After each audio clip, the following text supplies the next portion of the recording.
நீலகிரி மாவட்டம் கூடலூர் நந்தெட்டி பகுதியில் முருகன் கோயிலுக்கு சென்ற கூடலூர் அதிமுக வேட்பாளர் பொன் ஜெயசீலனுக்கு செண்டை மேளங்கள் முழங்க உற்சாக வரவேற்பு அளிக்கப்பட்டது.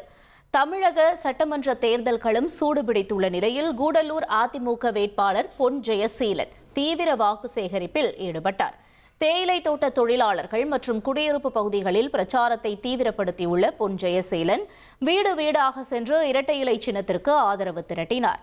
இந்நிலையில் நந்தேட்டி பகுதியில் உள்ள முருகன் கோயிலுக்கு வருகை தந்த அவருக்கு பொதுமக்கள் மற்றும் கட்சி தொண்டர்கள் செண்டை மேளங்கள் முழங்க சிறப்பு வரவேற்பு அளித்தனர்.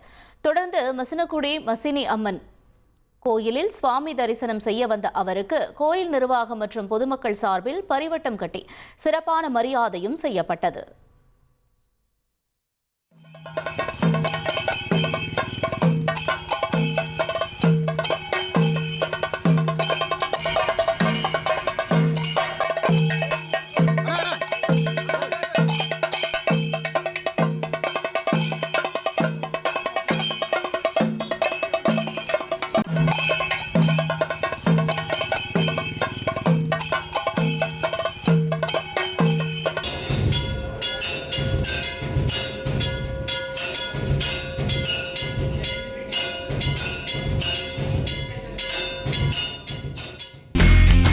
இனி செல்லும் இடமெல்லாம் செய்தி. தந்தி டிவியின் வாட்ஸ்அப் சேனலை ஃபாலோ பண்ணினா செல்லருக்கும் இடமெல்லாம் செய்தி. இதோ QR கோட் இப்பவே ஸ்கேன் பண்ணுங்க, ஃபாலோ பண்ணுங்க.